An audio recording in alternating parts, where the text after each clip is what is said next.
Hi, I'm Jim Gary, and welcome to Penelope's Workshop. This was to be the last video prior to my getting the 26-year-old motorhome back on the road. And as you'll see, I did a bunch of little projects to prepare the motorhome for its test drive, but then disaster struck. Be aware that I'm a biologist, I'm not a mechanic, and I'm showing you what I did, not what I think you should do. So please consult a professional mechanic before taking on work like this. As always, I welcome any comments or suggestions you might have. And if you found this interesting, there are links to my other videos in the description below. So please like and subscribe. Now let's get on with the video. So I put up this shade screen just so I could keep the sun out because it's facing south. Even though it's blocked by the house, a lot of sun will come in the mornings and in the afternoon. In the morning from this side and in the afternoon from this side. So this is a 50% screening, which is enough to let enough light in so you don't feel like it's dark in there, but it protects the vehicle and just prevents overheating in the inside. So I've got it rigged so I can slide it to one side, so I'll go do that now. So the screen's been moved, so now I just need to do a few things before we move it out for a test drive. Carport was way too narrow, so I had to take out a post that used to run from here straight up. I had to take that out to even be able to park it here. And one of the problems is you can't open all the cargo doors in one position because these get in the way. So what I'm going to do is, once I get it started, I'll just jockey it back and forth till I close these. I don't want to drive it with them up, but I can move it up a few feet, close it, latch it, and get all these put down. Of course, I have to remember to unplug it. It's been plugged in all this time. Here's the right front tire, and you can tell it looks about right. But let's go to the left. And the left to me just looks low. It looks a little flat, so we're going to add a little air to it. So I'm going to try filling it with this little Ryobi. We've been using it on our cars because it's just easier than lugging a big long air hose somewhere. I think the filler's right behind here, but that's right up here. Okay, so I got to take this off. It says 74.5.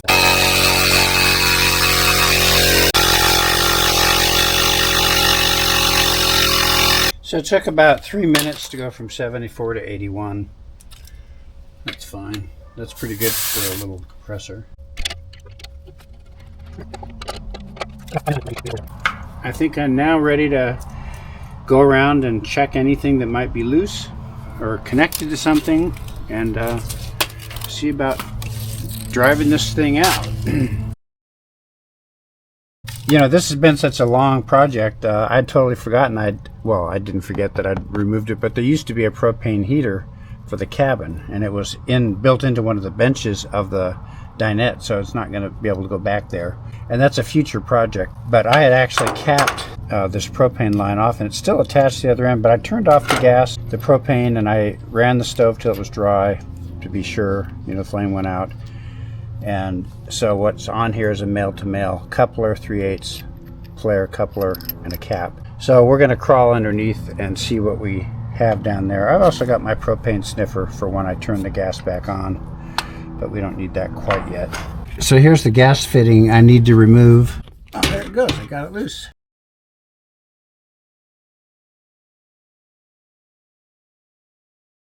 Okay, so I got that off. Okay, so the pipe's off. Now I just got to cut this pipe loose. There's a tie wrap you can't see, but it's off to the right. There. So now that's completely out of there. And I'm going to guess this cap will just screw right on there.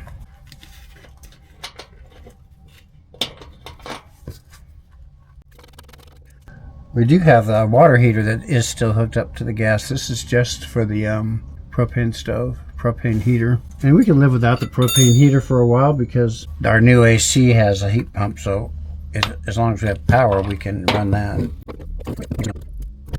Yeah, it's fine. That's a 11/16 wrench, and that fits it perfectly, so yep, that's good and tight, so I don't think we have to worry. I'll go turn the gas back on and come back out and check it with the sniffer. Okay, so here's my sniffer.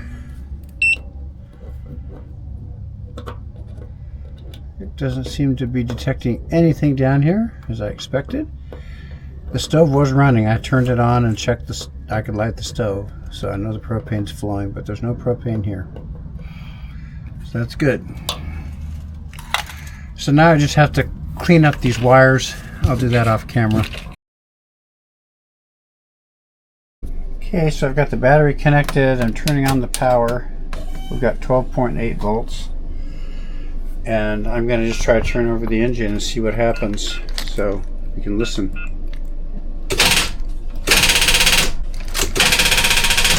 It just clicks.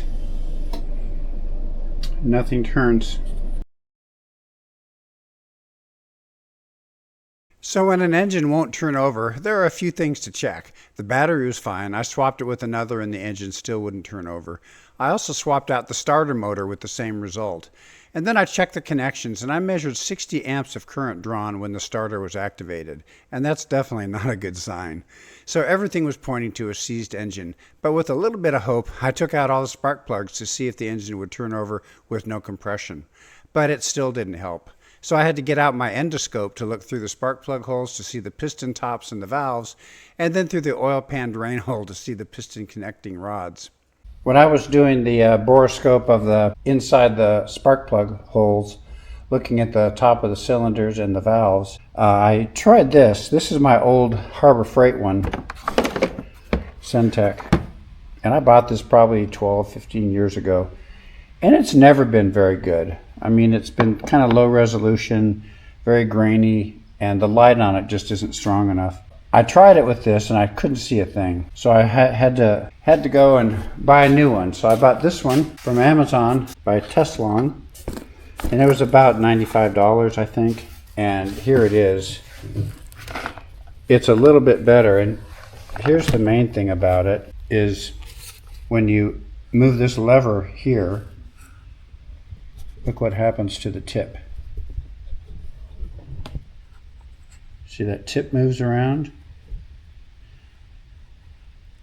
when you move this lever, so that makes it way better because you can aim at different places. It's not perfect because it doesn't work in super close quarters.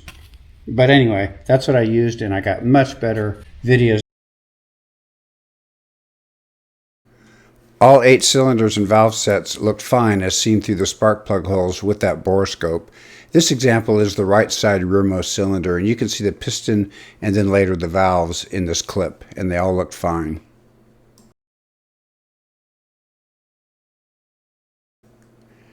So I drained the oil and put in the borescope, and it looks like the rear right connecting rod's broken. I looked around a bit more, but this is the only broken part I found. And the engine only has 22,000 miles on it, and I had run it periodically throughout this renovation. What a disaster this close to the test drive. I just can't believe it. As you might guess, I'm not a quitter, so I have a new 454 Vortec long block engine on order. So in future videos, you'll see how I get the old engine out, get the new engine in, and get it working. So thanks for watching. Please like and subscribe, and check out some of my other videos in the links below. Bye.